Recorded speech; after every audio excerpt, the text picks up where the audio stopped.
My name is Ezra Danjuma, and I'll be teaching here about self-publishing. So some of the things we'll be teaching are not things you're hearing for the first time, but however, it is important that you follow through this session because I'm going to be teaching it in a way I can assure you are seeing and hearing for the first time. So I'll be sharing my screen, and this is to show you that these are the things we'll be doing today. So I will just dive straight into the business of the day, and I'm believing you're following me. So let's move to book ideation proper. Um, it is usually the beginning. It's usually the first place where every author began. Everybody you consider an author started here. And so one of the things that is very important for anybody to learn in the journey, in the process of becoming an author, is to understand that it starts here. Because oftentimes you will discover that our conversations after a book has been written is to begin to attempt to answer questions that should have been answered from the beginning. So, for example, we'll be asking questions like, what is the book about? Who is the target audience, or who was the book written for? Or even when you were conceiving the idea as the author, who were you having at the back of your mind? So this is the crux of the matter. This is the place where you need to understand that, yes, not every idea rather deserves a book. It's not every idea you stumble upon, not every thought that crosses your mind that must become a book. So interestingly, you must also understand that when some ideas end up becoming books, the consequence is that it is not every book that will sell. And no wonder oftentimes when we are talking about why some books are not selling, we will always say that it is because the idea behind the book in the first place is something that is either not good for the time or probably wrong for the target audience. So the next thing again you need to understand is that not every idea, no matter how passionate the author may feel or may be, is qualified to become a book. It does not matter how passionate that author is. It is not every passion that must end up as pages put together to become a book. So, what idea deserves to become a book? That's probably the question someone will be asking this moment. That is probably the question somebody is asking. But you see, the interesting thing is that I have written 5 tests. There are 5 tests every book idea must pass, and these tests are very, very important. So follow me, and we'll talk about this test. The first one is the promise of transformation. Very, very important. The first one is the promise of transformation. And you see one interesting thing there. You can see, if you can see my screen and you can read. I was wishing I can say, let's read together. All right. So it says that a topic tells people what the book is about. There's a difference between a topic and the promise of transformation. So as far as a transformation, or as far as transformation is concerned, it tells people something different. It tells the people what the book will do for them. You see, there's a difference between what the book is about and what the book will do for them. So I'm knowing that this book is about marriage, for example, right? This book is written, and what is it about? It is about marriage. So from the topic, I can understand that this book is about marriage. But when we are talking about transformation, what does it tell me? It tells me what the book is going to do for me. So, for example, when I read this book, I am going to be a better husband. I'm going to have a blissful marriage, right? So, remember the topic, the example we're looking at is marriage. So, it's going to make me a better husband, or it's going to make me enjoy a blissful marriage. One of the things that must come to mind is this book or this idea. When people end up reading this as a book, what is it going to do for them? So that people understand they are not paying for topics, they are paying for outcomes. Again, there is a difference between topics and outcomes. So when people are paying, what exactly are they paying for? Are they paying for outcomes, or they are paying for topics? Topics don't do anything. Topics inform, but outcomes, or when you talk about transformation, it is about the metamorphosis that will happen, or the changes that will happen at the end. So the question is, what is obtainable at the beginning? So what does it look like at before? And after I have read the book, what happens after? We must emphasize before and after. It is very important that we look at before and after. So there's something we will also look at, and it is very, very important that we establish this also. So If, for example, we're talking about marriage, I think I've given that example, or let me just use business for example. When I read the book, what happens? What is the promise that is being made to me after reading the book? All right. So, as someone who wants to become an author, this is a question you must answer. What is the outcome I am promising to my target reader, to my target audience? By the time they pick up my book and they read it, what is the promise I am making? What is that outcome? What is going to happen to them? What is possible as far as reading this book is concerned? So much more than informing them what the book is about or what your idea is about, what is the outcome?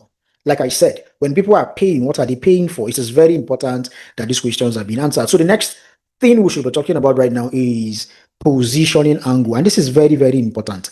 And here you would see I'm saying that position answers one question. So for example, if you read my book, what specific territory will my name occupy in your mind? Let me say that again. After reading my book, what specific 33 will my name occupy in your mind? Now, this is very, very important for people who want to become authors, particularly because you just don't want to become another author. You want to become an author. Invariably, at the end of the day, it should be that you have become the author. When I say the author, I'm talking about a definite author whose name occupy a definite, that specific 33 in reader's mind. When I made up my mind just recently, not quite so long, that I want to write books going forward, that when my readers read these books, I will occupy a definite, specific 33 in their minds. And what specific 33 are we talking about? What definite 33 are we talking about? It is the business of books. It comes to the business of books, because one of the things I like you to understand is that there are people who are writing about entrepreneurship, who are writing about business. But when it comes to the business of books, I want to be talked about. So it applies to a lot of things. So for example, there is a broad topic called marriage, relationship and marriage. Now, if you're writing or you are interested on that topic, so the idea you are thinking about is about relationship and marriage, it is very important for you to look for a corner in that topic, in that area, where every time the topic is broached, there is a certain territory, there is a certain corner you have become lord over. There is a territory that your name occupies. As I said earlier, you must find a corner. That is what positioning angle is about. And like I said, this is very, very profound. Very, very profound. So let's move to the next one. It is about filling a competition gap. And let me say something most people don't understand. Competition is a blessing. If you're looking at an existing field, for example, relationship and marriage, for example, entrepreneurship and business, you're looking at sales, you're looking at copywriting, you're looking at public speaking, you're thinking about something like leadership. One of the things that must come to your mind is to appreciate competition. So what is it that you're going to do? Very simple. It is not difficult. It is something as simple as understanding what has been done and by whom. Now, when you have made a list of the things that have been done and by whom these things have been done, the next question you want to ask, what has not been done? The question is not whether other books exist on that subject that you're thinking about. The question you should be asking is, what has not been done? So the people who have done what they have done, what is that thing that they have left out? And one of the ways you'll be able to find out that there are certain things that have been left out is to begin to understand your customers. So for example, when I say customers, I mean target audience, target readers. When I said that you should begin to study your customers, what I mean by that is very simple. It is very simple. One of the things you should do is to take a journey. Is to take a journey into understanding what is the pain point of the audience or the target reader or the customer, as the case may be. What are the things they are still complaining about? The fourth one we'll be talking about, remember, I have been trying to show you the 5 tests that every book idea must pass. Number 4 is audience clarity. The more specifically you can describe your reader, the more specific you are able to describe your reader, the more powerful your book will speak to them. Remember, we were talking about positioning angle. So your ability to occupy a certain position, remember the word I was even using was that you should be able to define a corner in such a way that going forward, because of your work, when anybody read your work, there will be a territory that is definite, a definite territory that your work is occupying, or your name is occupying in the minds of your readers. Now, but that is only possible when you have audience clarity, when your audience is clear. So your ability to describe your reader makes your work powerful, because your work will speak powerfully to them. And this is powerful, This is also very profound, because there are a lot of work that you can't really tell who this work is for. And one of the ways people's interest is piqued to want to read a book is that the book, from the title, from the word go, the book speaks to them.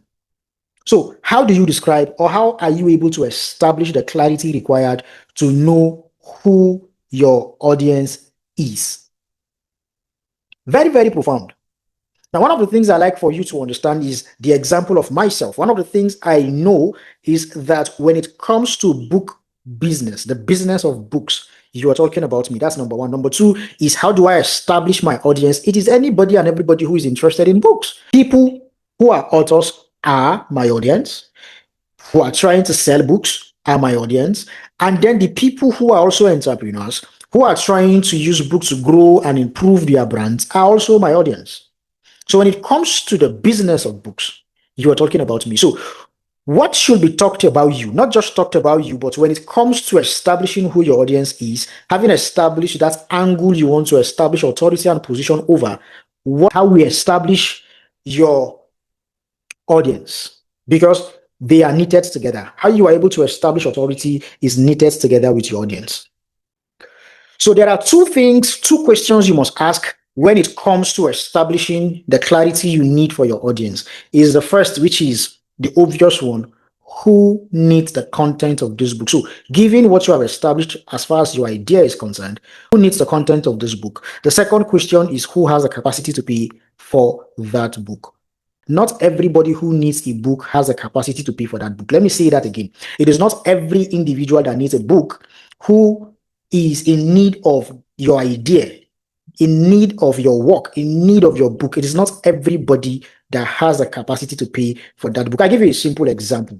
When you're writing a book for kids, particularly for kids, generally for kids, kids do not in themselves have the capacity or the ability to pay for your book. When you write for children, they need the book, but however, they do not have the capacity, the financial capacity to pay for that book. Next is the timing test. And one of the examples, one of the things I will tell you here is that in the year 2020, I wrote a number of books that were good only for that year.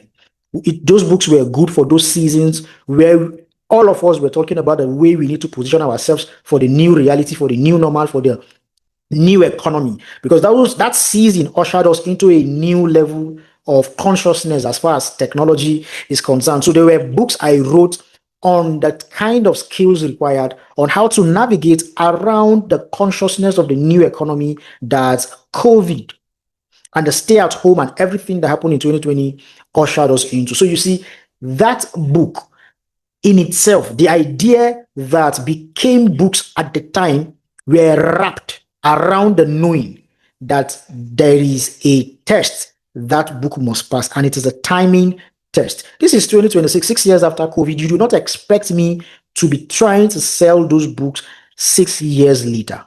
So I'm giving you that example so you understand the timing test, because just like what you're seeing here, the best book is not always the most well-written book. It is the book that arrived at the exact moment its reader needed it most. So the books I wrote in 2020 were needed in 2020 because of stay at home, the need for tech skills that were required in that season, and all of the reality we were dealing with. There was this phrase that was dominant at the time called the new normal.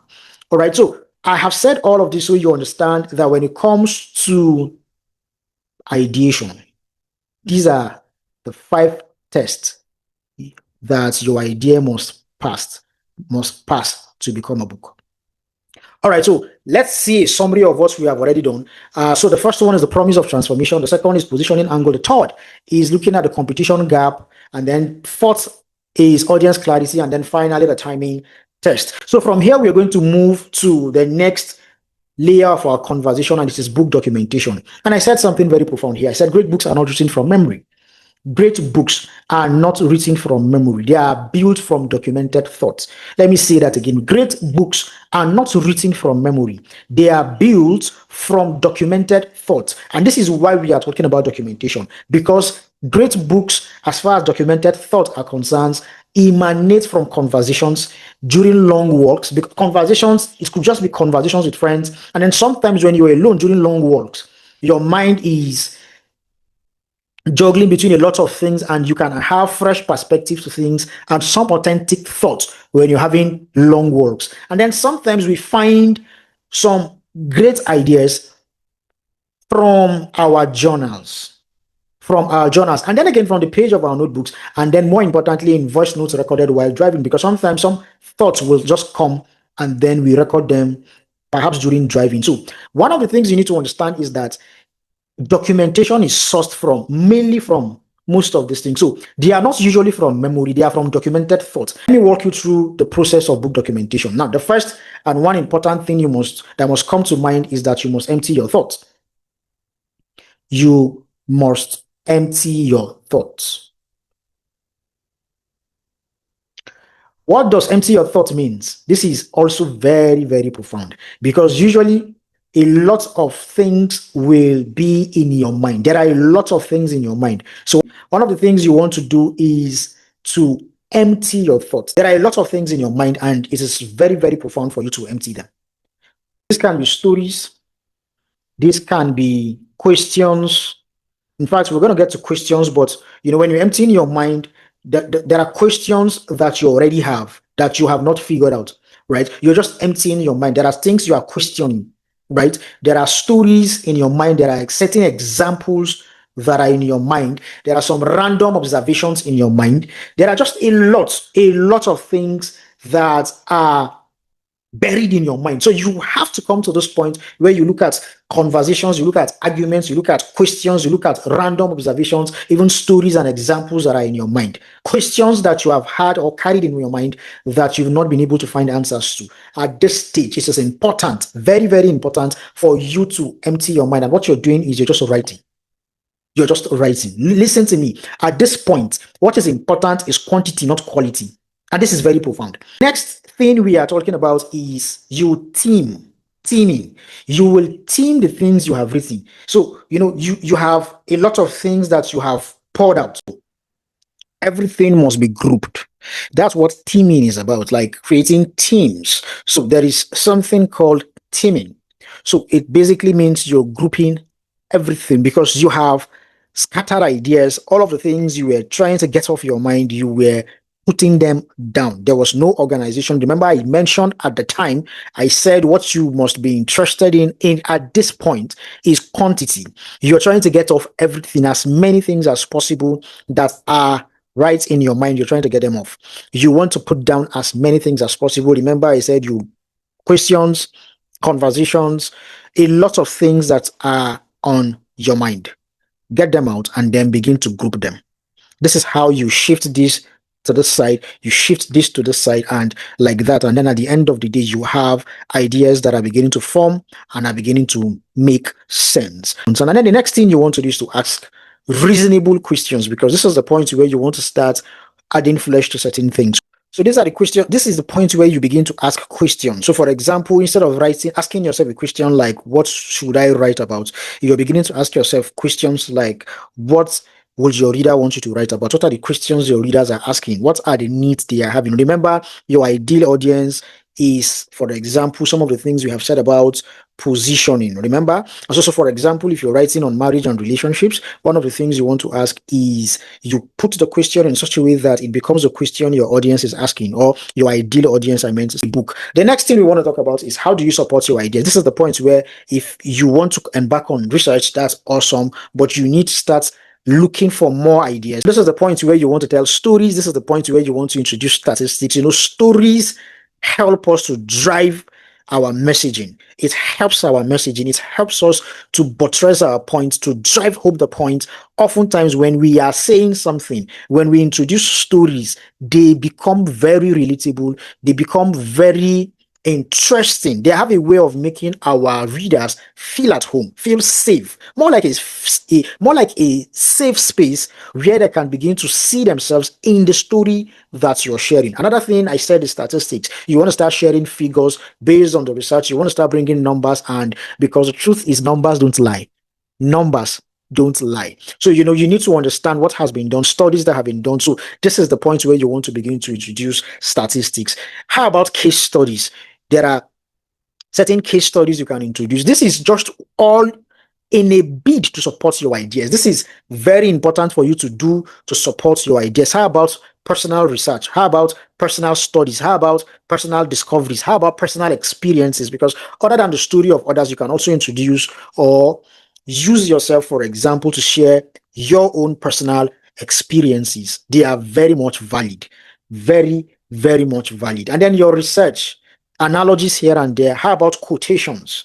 All right. All of these are done in a bid to support your ideas. These are just the four main things I want to share as far as book documentation is concerned. Once you understand these four processes, I believe strongly that you're on your way to writing a great book with a great understanding, with an understanding of all of the things I have shared that has to do with book documentation. You are on your way already to having a great book.